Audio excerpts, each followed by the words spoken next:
Welcome to iLearn. And in fact, welcome to our special evening of our two featured speakers from the Nature and Environmental Sciences House. I'm Al Bodson from Lehigh University, and it's my extreme pleasure to introduce both our speakers tonight. And what's kind of unique about tonight is both of our speakers hail from Brazil. So it's like Brazilian night here, which is kind of cool, even though they're both currently in the United States. So our second speaker will be Robson Jr. from Lehigh University, but we're here for now to see Anna Queiroz. And Anna is a postdoctoral researcher at the Virtual Human Interactions Lab and at the Lemann Center at the Graduate School of Education at Stanford. Her research focuses on cognition and affective implications of new media and technology in learning, attitude, and behavior change. She holds a Ph.D. and an MS in cognitive psychology and degrees in behavioral medicine and education. She has been actively working in education since 2005, teaching at universities, and leading EdTech projects in several companies and nonprofit organizations. So before Anna starts, I'm just going to let folks know that I'm going to mute the audience. She'll be speaking for about 35, 40 minutes on her presentations, and then we'll take questions. If you have any questions while she's presenting, just put them into the public chat box, and we'll start off with those when we get to the question. So with that, let's please give Anna a round of applause. Thank you. Hey, so I'm so happy to be here today, and especially iLearn. So Jonathan will recall that was one of my first international conferences when I started my PhD 4 years ago. So it's so good to be here today and share our research at the Virtual Human Interaction Lab, focusing on the environmental education. So I will share my screen, and please let me know if you can for us today.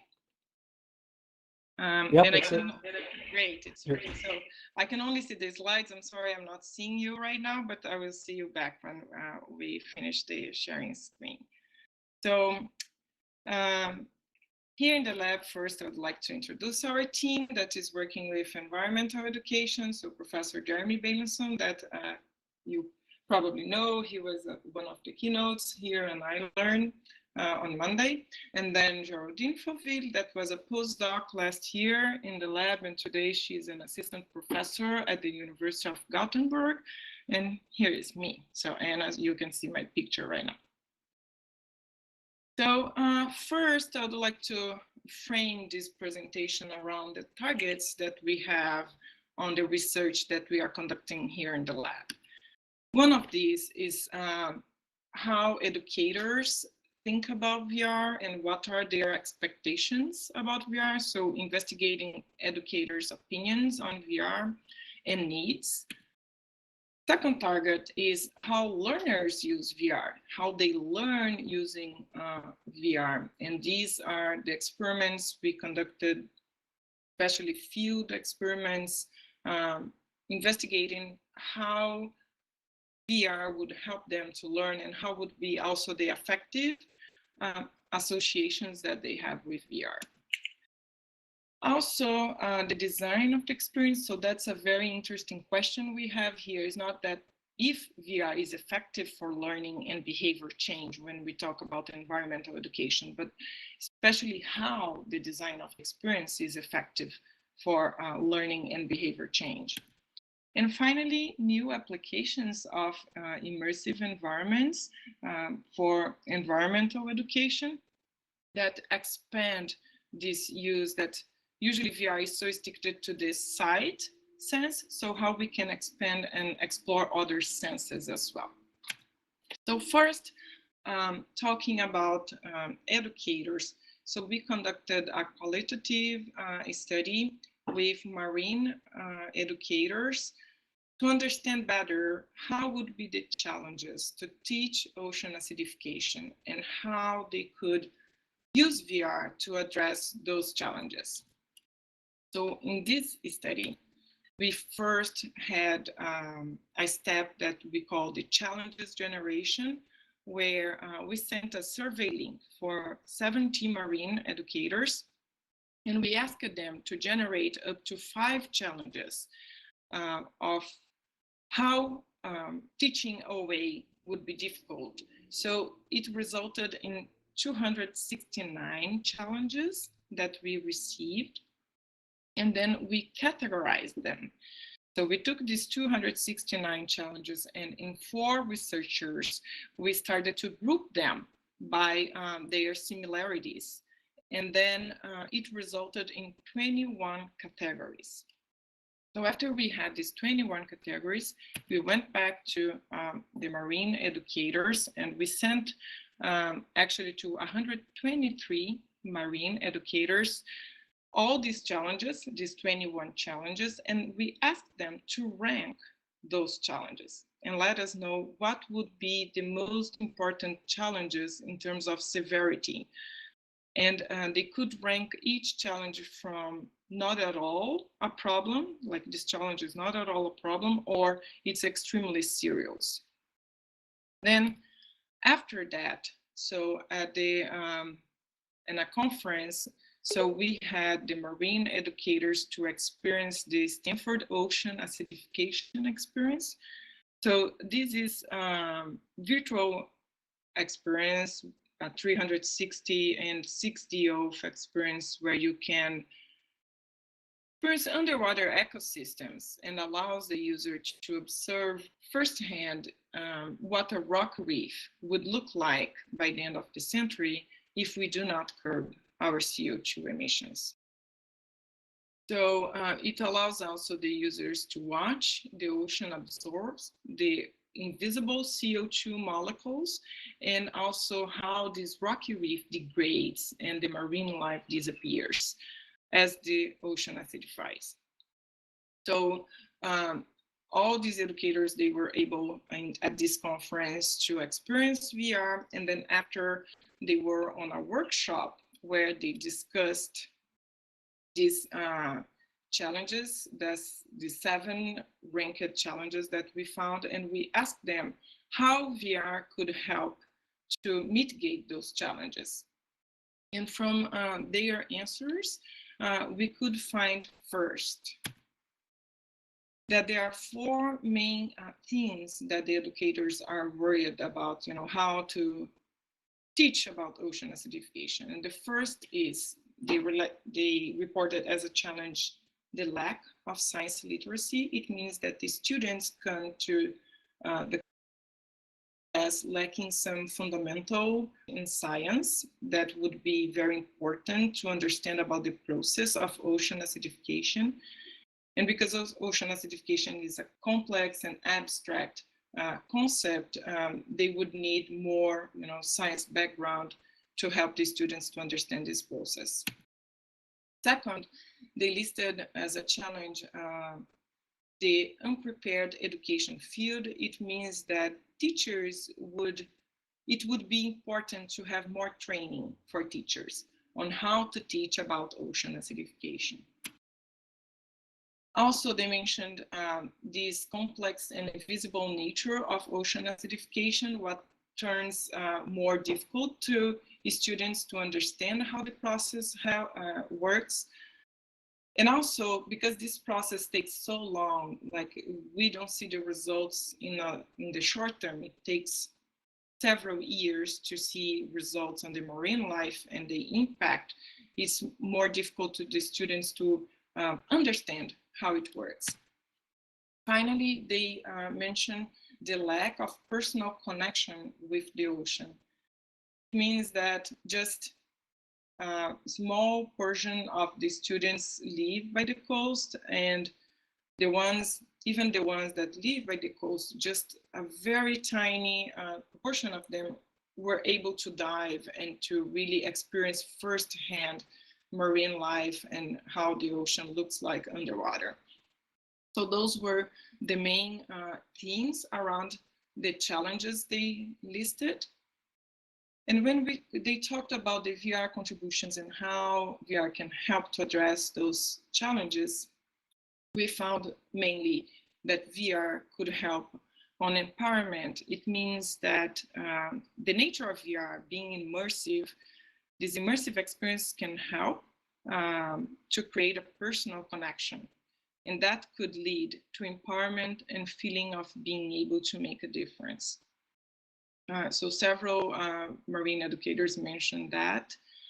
Also, they talk about affective taking that we are able to take in VR. So in VR, we can step into someone's shoes, we can experience and see how it would be the life of, different populations if we do not curb CO2 emissions, if the ocean acidification takes the path that is expected to take, and that could help students to understand the consequences and how it would impact their daily lives.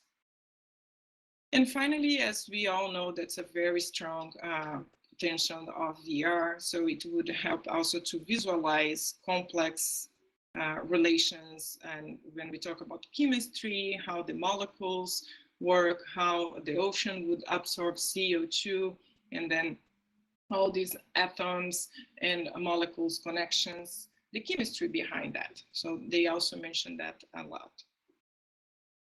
So after that, we focused on the learners. So how students would learn using VR, especially learn about climate change and ocean acidification. And then we investigated the associations between 360-degree videos, conceptual knowledge, and self-efficacy. So here it's important to mention that when we look into the literature on the learning side of VR, different results depending on the type of knowledge that the experience is tapping into.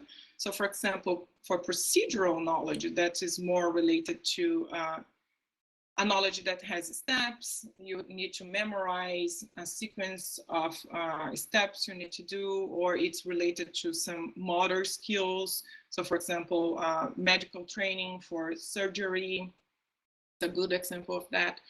We have been seeing that VR is very effective and usually get better results than compared to a computer monitor.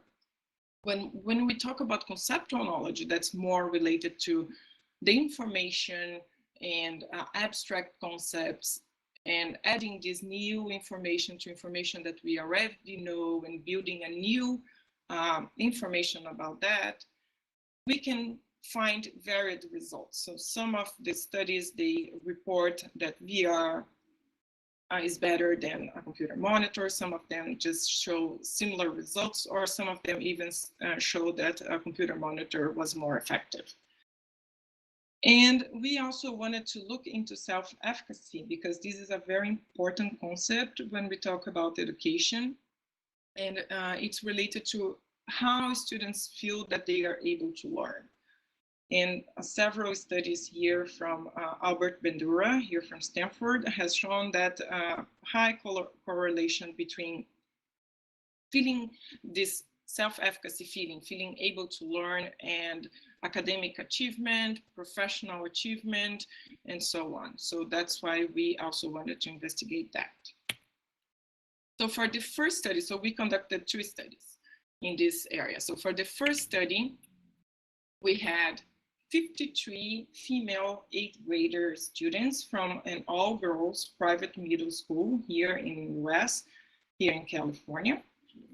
And then we compared VR to desktop. So we used exactly those headsets we saw in the first slide just before this one, that are the Lenovo headset.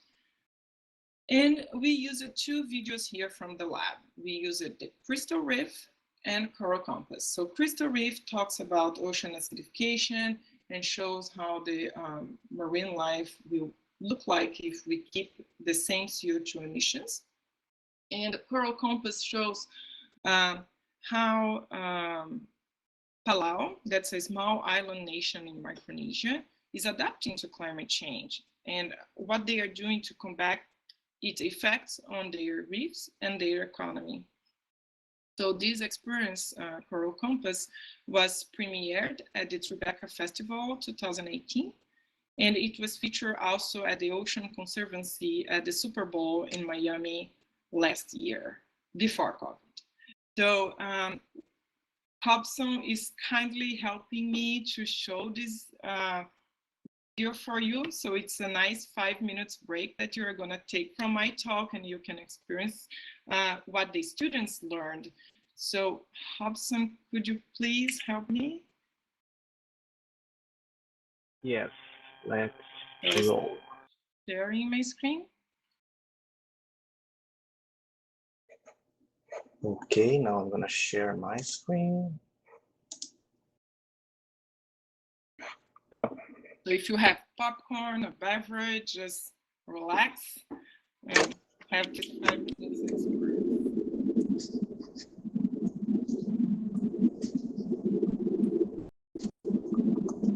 Carbon dioxide emissions are raising the temperature and acidity of our oceans. Coral reefs, home to 1/4 of all known marine organisms, are particularly vulnerable. But this is not a story of despair. It is a story of adaptation. I'm Rob Dunbar, and I've spent 40 years studying coastal marine ecosystems around the world. Let's travel together to the Western Pacific island nation of Palau. Can you find Palau on the map? Numbering around 20,000, Palauans have little control over global carbon dioxide emissions. However, they are doing what they can to reduce damage to reefs by changing local policy. Today, we'll take a closer look at the impacts of tourism and land use practices. One of my favorite spots in Palau is Soft Coral Arch.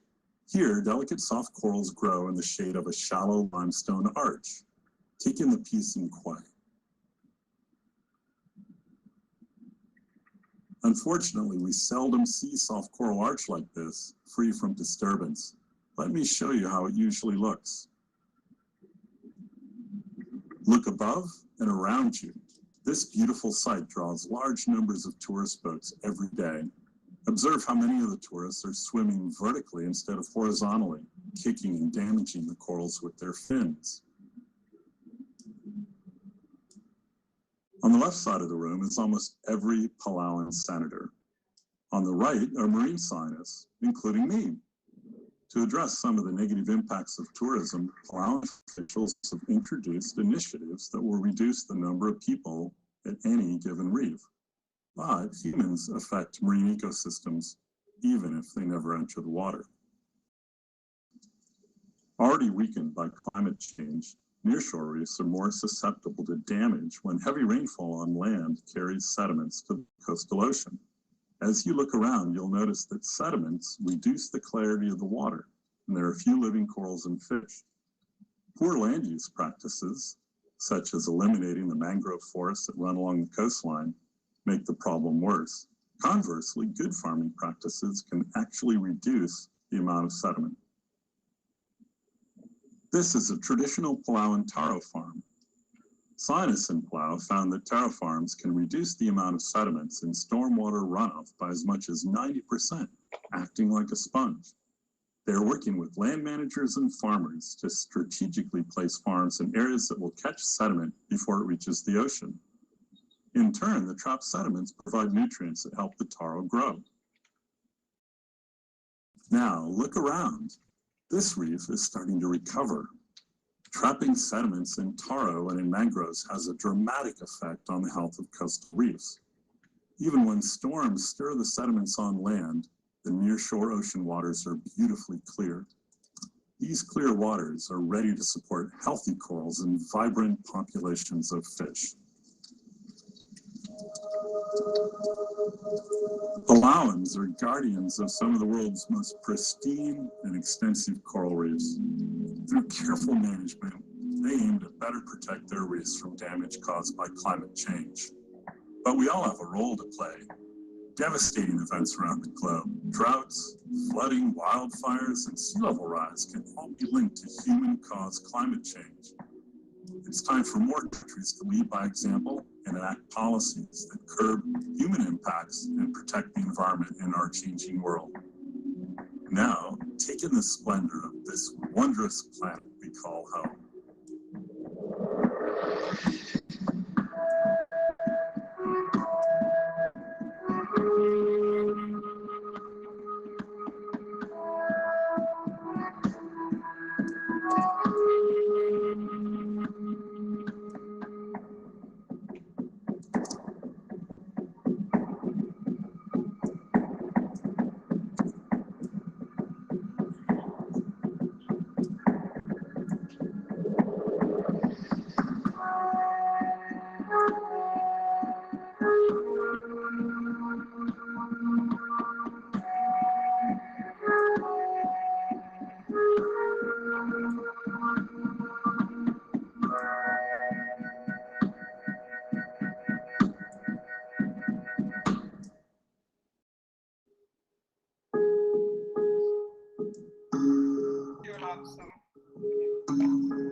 So yes, I could see some of you commenting like that would be great on a headset, and yes, it is.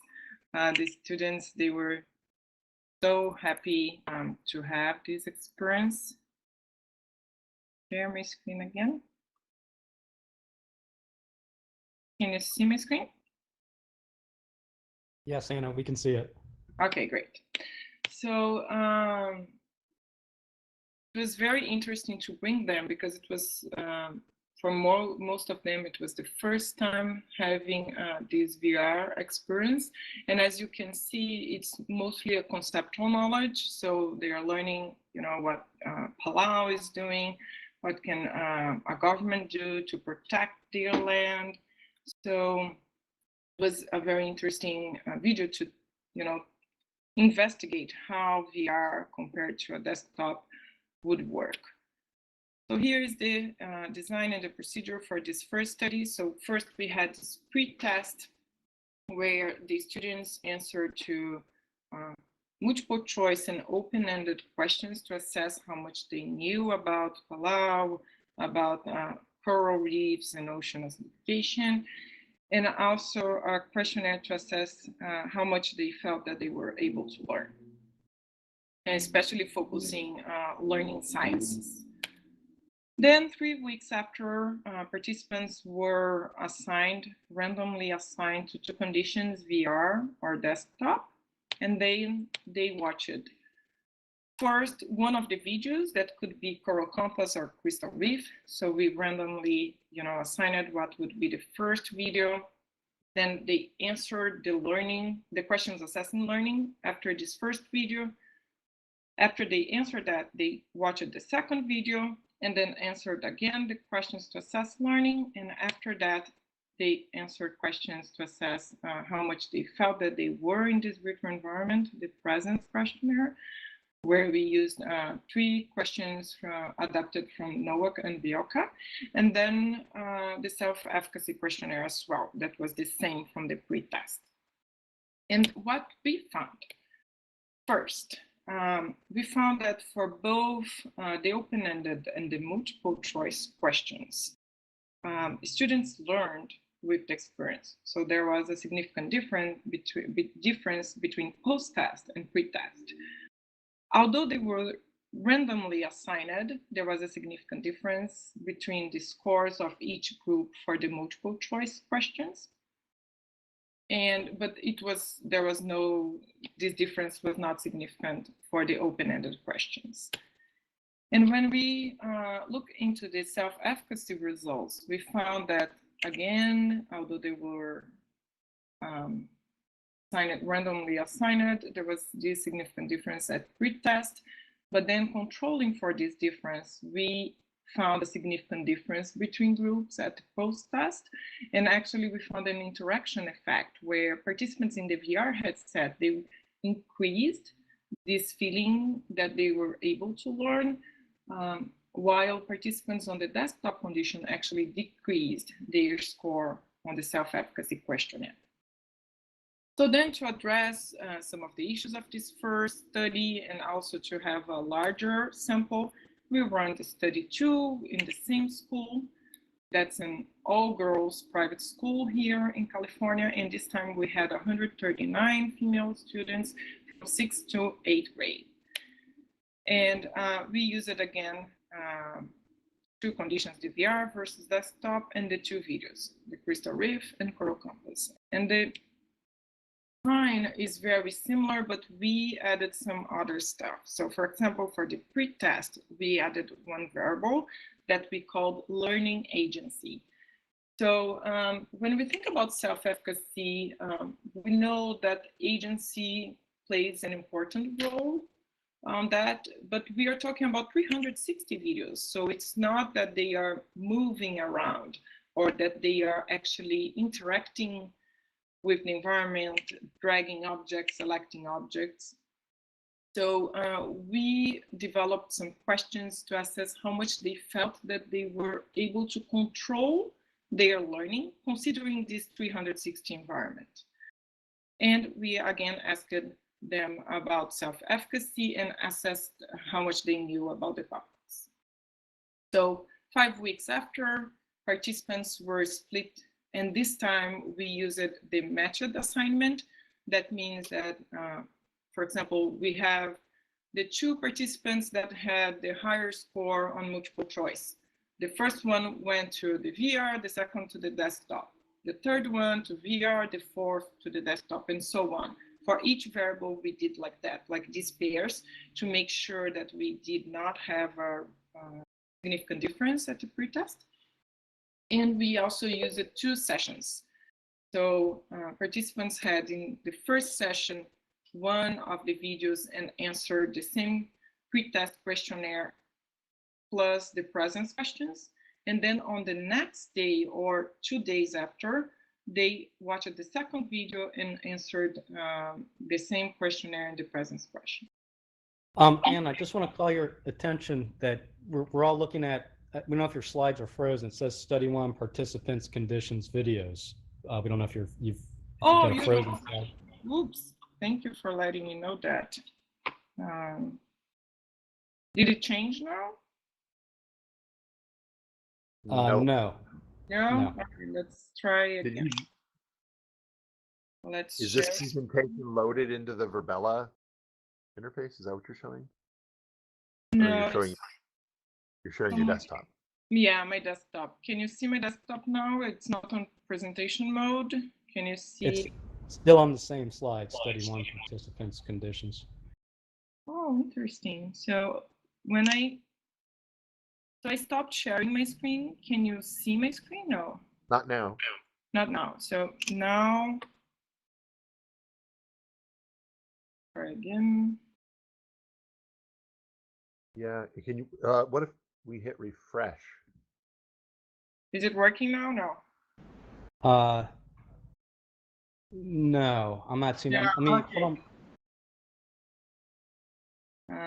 Okay, so let's see how we do refresh on here.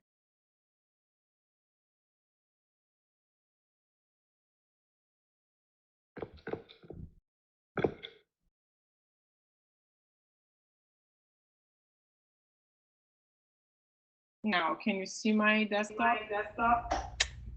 We see the desktop. It's still saying the study 1 slide though is on. So I will close my click refresh.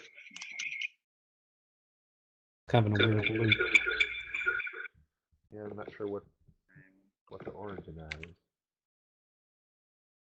I thought maybe we were seeing our own instance of the thing, but that's not possible if she's sharing it. I don't know why that's happening. Hey, Anna, do you want to? Does Junior have a copy of your slides? Maybe he can run the slides for you. I don't know if he has. I don't think so. Can you send it via email real quick? Yeah, I can send you the link to the slide. Can you see it right now? I just started over the PowerPoint. Yeah, it just says study 1. Isn't that weird? Yeah. Okay.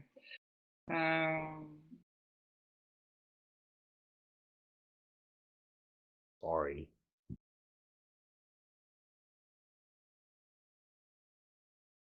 So I will try to share from Google Slides. Let's see how it will work.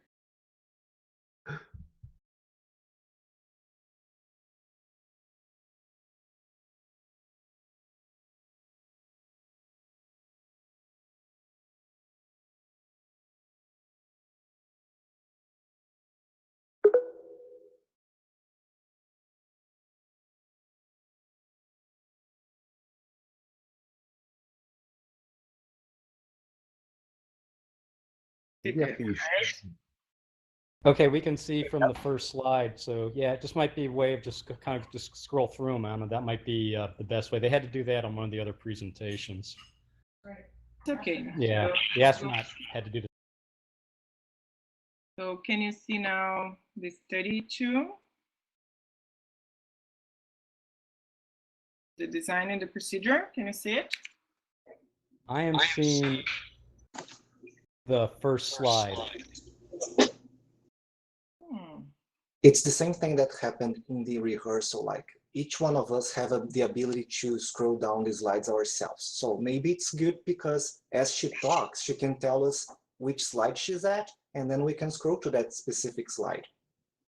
Yeah, that's what we need to do. So just tell us what slide number, and then on our end, we'll slide down. So just every couple minutes say, I'm on slide number, whatever, and we can slide. Okay. So I'm on slide 13. What is on that slide? What does it say? Title is study 2, the design and procedure. Study 2, design and procedure. Got it. Yeah. So okay, great. So everybody on the same page, can you find it?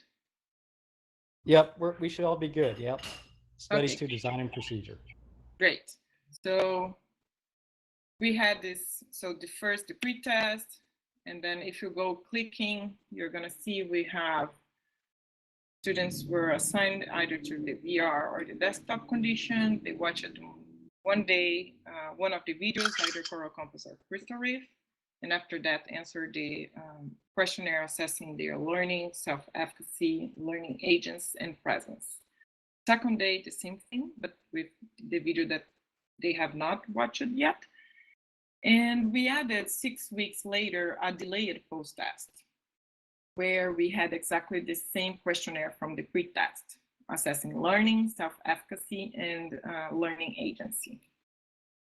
And what we found was that for the multiple choice and the open-ended questions, this time the assignment was successful. We didn't have any significant difference at pre-test. And for the multiple choice questions, didn't find any significant difference at any time between conditions. For the open-ended, after treatment, it means time 1 and time 2, we found a significant difference with participants in VR scoring higher than participants on the desktop condition. But this difference, although it was still there on the time 3, that's the delayed test, it was not significant. So after 6 weeks of treatment, it was not significant anymore. And when we saw the self-efficacy results, we found that after treatment on time 1 and 2, there was a significant difference between conditions, with participants in VR reporting higher self-efficacy than participants on the desktop condition. And 6 weeks after that, this difference was not significant. So what tells us that this effect of VR is short-term and it's not persistent for 6 weeks. Maybe it will persist for shorter than that, but we don't know. We just investigated 6 weeks here. And then, so now going to slide 15. Are you there with me? So we, on the slide 15, we are talking about the design aspect of VR. So for that, we developed this large study that's one of the largest scale VR study ever, where we created several versions of the Stanford Ocean acidification experience. And we worked with several study sites all over US, some of them in Canada, in Europe. Here, what we did first, we developed, now the next slide, slide 16, a self-contained version of SOA, where the consent form and all the questions can be answered using the hand controllers, and all this data is recorded to the cloud and comes directly to my computer. So it allows us to work with several studies anywhere. And also we focused on a large and diverse sample because we want to understand better how the design of the experience works with participants 11 years old and up. So all ages and from different backgrounds. And we created these 16 different conditions combining. First, the narrator's gender. It means you could hear a female or male voice narrator. The framing of the experience. So the original Stanford Ocean Acidification experience talks about climate change and then talks about ocean acidification. So we want to investigate if participants just hear the word ocean acidification would be different than listening to climate change and ocean acidification, especially related to how much they trust the information they are learning and how much they learned, how it would impact their pro-environmental behavior. So we added a behavior measure where participants could decide if they wanted to sign or not a petition supporting ocean acidification research. Also, we created some of these conditions. Participants would have some pauses after each scene where they could think about what they have just learned, or they would go straight as the original version without those pauses. And finally, how the body movement would correlate with learning, because we had a previous study showing that participants that were moving more during the experience recalled more information. So here we also want to check if participants experience SOA seated and then using these virtual lasers to interact with the content, or if they can move around, stand up and moving around, if that would have an impact on how much they learned, self-efficacy, how much they trust the information, and also the pro-environmental behavior. So this is an ongoing study. We are still, we paused, of course, the data collection because of COVID, but it is a study that's active. And as soon as we have some results, we're going to share with you. And finally, we are interested in how new applications of VR can impact learning, perception, and pro-environmental behavior. So we call this study the double immersion study, and it is already finished. We have published it already. And here we used VR underwater compared to regular VR. So experiencing VR on the ground. And for the water condition, so here is an image. Can you all see that on the slide? This figure with orange square and the blue square? Yes. Yes. Great. That's slide 18. Yes, slide 18, great. So this is a representation of the Stanford pool here that we used for this study. So participants, they would come through this door on the top right of this figure. And on this rectangle A is a bench where they would answer the pre-test questions. And then participants would be randomly assigned to either the water condition or ground condition. The water condition, they would come here to this area B, where they would receive all the information about the experiment and understand how to use the equipment, to put this diving mask and so on. And they would get into the pool through these stairs on letter C and walk through letter E, where there is this orange mark. Participants on the ground condition, on the ground condition would go directly from A to letter D, where they would, on letter D, receive the information about how to use the VR headset and experience VR there. And here is another figure of the water condition. So participant would use this diving mask where it would have the visuals of the VR experience there. So if they move their head, this 360 video would also be rendered accordingly.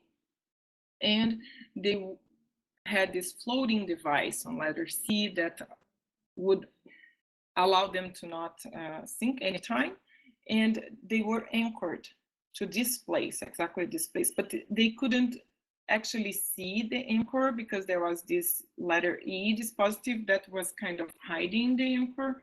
So that's how they experienced VR. And then what we were investigating. First, we investigated vection, and we measured vection through a perceived body displacement technique that we called, and as is known as egocentric distance estimation. To measure that, when participants were there on point, either before getting to the pool or when they were learning how to use the equipment on letter D, we asked them what unit of length they were comfortable with, if it was yard or meters. Then we would show them, how much 1 meter was the measure of 1 meter. And after they had the experience, before removing the headset, we asked them how far away in the physical world do they think they were from that orange mark that they started the VR activity. And then they would tell us, like, I think it's 1 meter, I think it's 5 meters, and so on. So that's how we measured vection.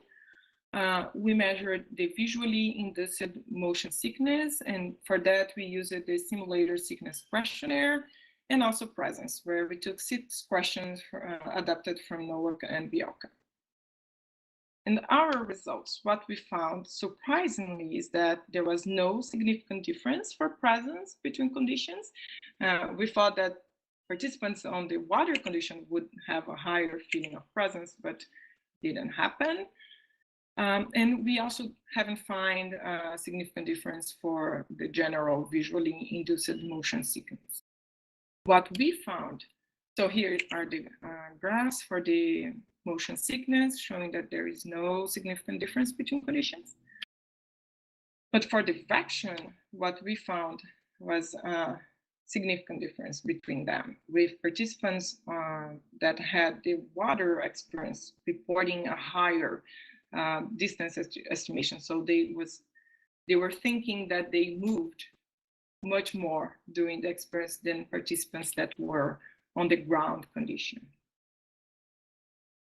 And then taking into consideration these 4 studies and all these efforts that we have here in the lab to study environmental education using VR, what we find important is, first, always have the educators in the loop. So very important to have their inputs either when we are developing an experience, when we are planning to integrate an experience to the curriculum, or when we are planning to study the effects of VR. So for example, the study when we went with the schools, they learned, focusing on how much they learned, we have a very important support from the teachers, all the science teachers from the school.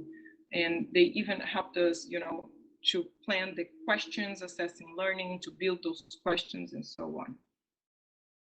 Also, it's important to consider the type of knowledge that we are investigating, if it's procedural knowledge, if it's conceptual knowledge, the level of the immersion and the embodiment. So when we talk and think about the cognitive load theory, embodiment is we have been seeing important and correlated with self-efficacy, for example. So as much immersion and more embodiment is correlated with positive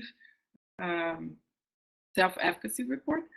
But when we talk about conceptual knowledge, it's not very clear. And sometimes this extra load on cognitive load from the embodiment can impair learning. So, but we need more studies for that, for sure. And finally, it's important to think about the design of the experience, especially when we are talking about learning and behavior change. So how the experience is developed, how we are driving the attention, and how we allow participants to interact with this content seems very important to drive behavior change. And that was what I planned for today. And if you have any questions, I can leave my email here on the chat. And now I'd love to, here, I think we have some Q&A moments, right? Right. So first, let's give Anna a round of applause for her excellent presentation. F4, everybody.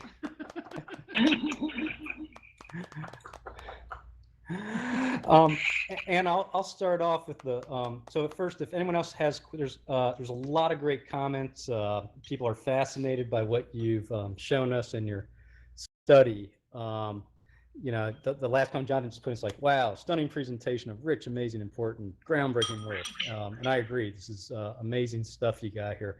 One question, and actually I wrote it, but it comes from my wife who's sitting next to me, was in that last study, what was the sample size in the study? And who were the participants? Yeah, so we had a small sample because we started collecting data on January 2020. So by February, we stopped collecting data. So we had to stop the data for the double immersion study because of COVID. And we wrapped it up with the data we had.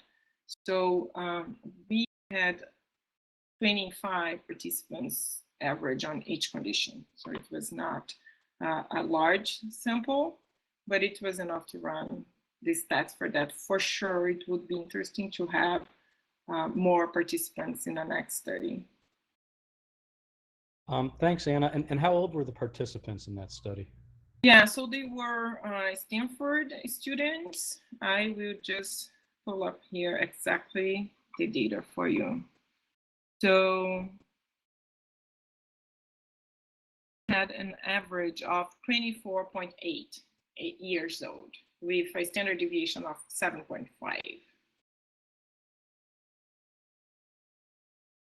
Great, thank you. All right, so other questions, just put them into the chat and I'll read them off to Anna. Do you have some other questions? Or comments even? Got a few folks typing, Anna, so hang loose, and as soon as they're up, I'll read them for you. We've got 4 people typing. Okay.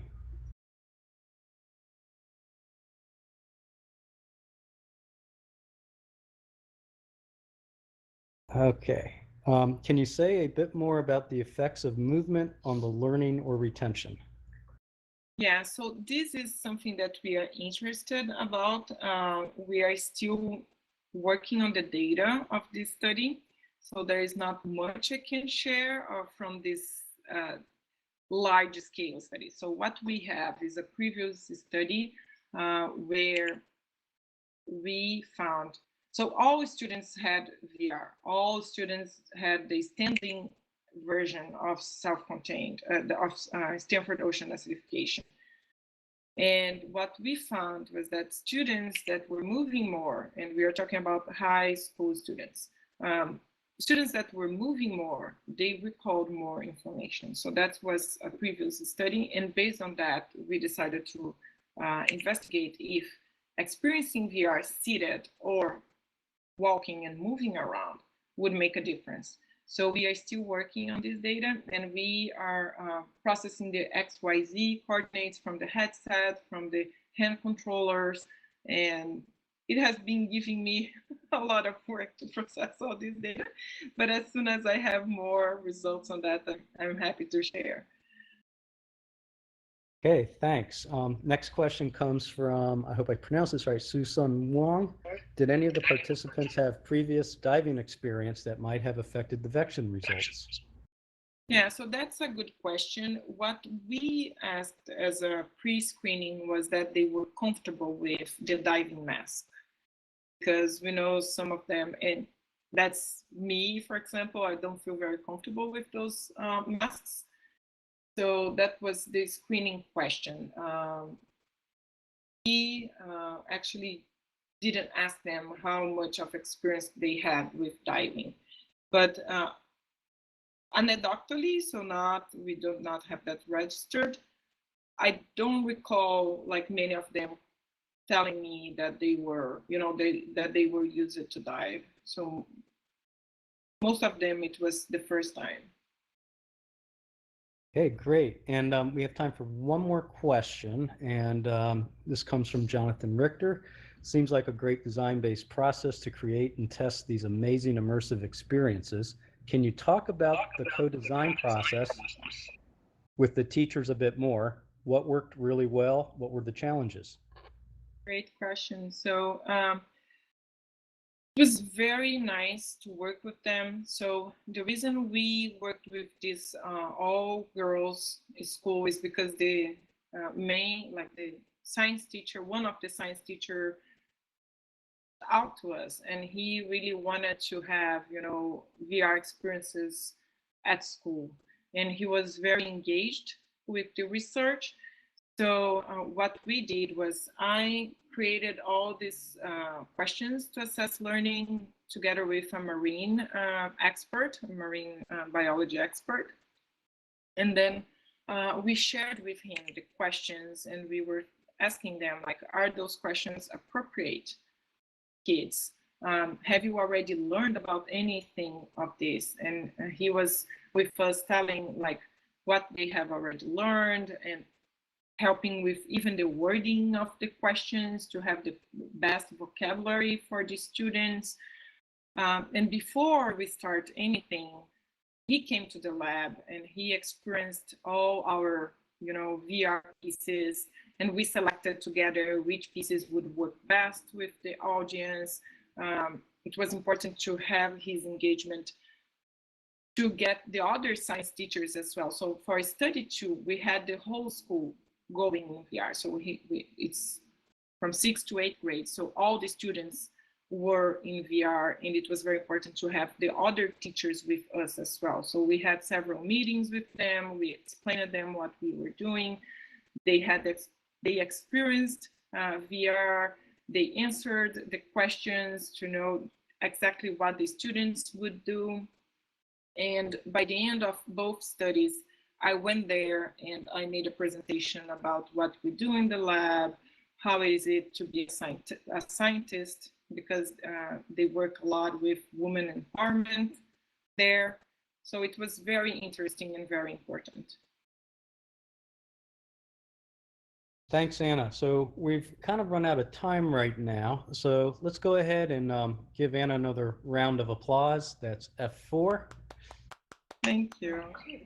Or F2 if you want to cheer.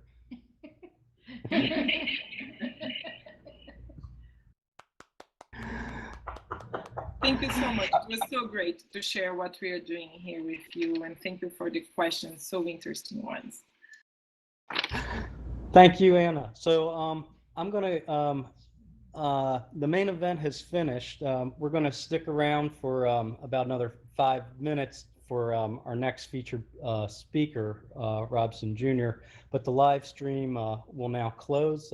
Thank you again to our videographers, Tony Cube Studios, and the YouTube audience. So.